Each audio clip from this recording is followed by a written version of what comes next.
And yes, એમના પુત્ર આમિર વીર જોરદાર તાળી આપણી માટે.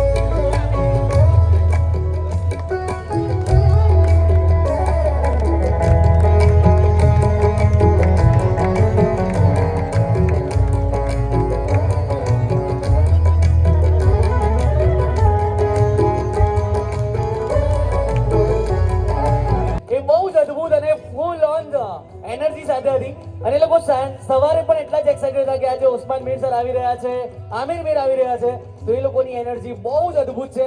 એકવાર એ લોકો પાસે અવાજ કરાવું તો public, are you guys ready? તો યસ, હવે સર મંચ તમને આપી રહ્યો છું અને છોટા ઉદેપુર તમારા હવાલે. જોરદાર તાળી એવરીવન, કમ ઓન.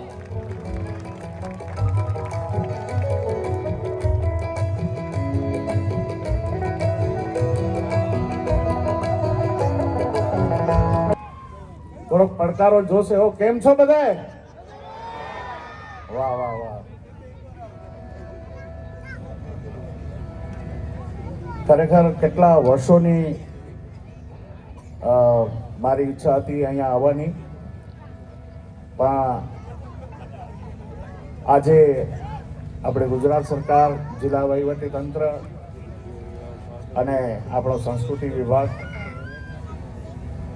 મારા મિત્રો જે છે પરવીનભાઈ અને કેતુલભાઈ, એમના થકી, અને અમારા મેડમ શ્રી ગાર્ગીબેન અને સર્વે મહાનુભાવો, અહીંયા આપણા ધારાસભ્ય શ્રી તડવી સાહેબ, પછી છોટાઉદેપુર ભાજપના જિલ્લા પ્રમુખ આપણે એ પણ અહીંયા બિરાજમાન છે. ને આપ સૌ મારા વડીલો, માતાઓ, બહેનો, બાળકો, બધાને પ્રણામ કરી અને આજની સાંજ શરૂ કરીએ છીએ. બધા તૈયાર છો ને? વાહ વાહ. આજે ખરેખર મને બહુ જ ખુશી થાય છે કે આપ સૌના દર્શન કરવાનો મને મોકો મળ્યો છે, કારણ કે ઘણા વર્ષોથી હું રાહ જોતો હતો કે અહીંયા મારે ક્યારે આવવાનું થાય. આખા ગુજરાતભરના બધા જ ગામોમાં કાર્યક્રમ કર્યા પછી એક વિસ્તાર મારો બાકી હતો, તે આ છોટા ઉદેપુર.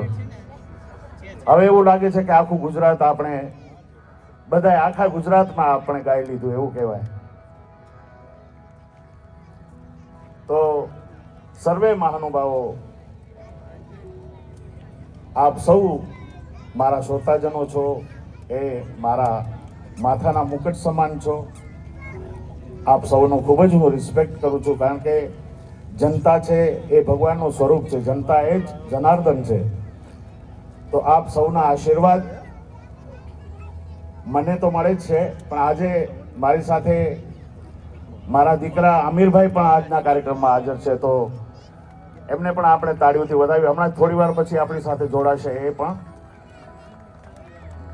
અને તમામે તમામ મારા જે સાજીના ગ્રુપ છે એમને પણ જોરદાર તાળીઓથી વધાવો, એટલે એમને પણ આપ સૌનું પીઠબળ મળે અને આપના આશીર્વાદ મળે. આજની સાંજ એક માતાજીની સ્તુતિથી કાર્યક્રમની શરૂઆત કરું છું.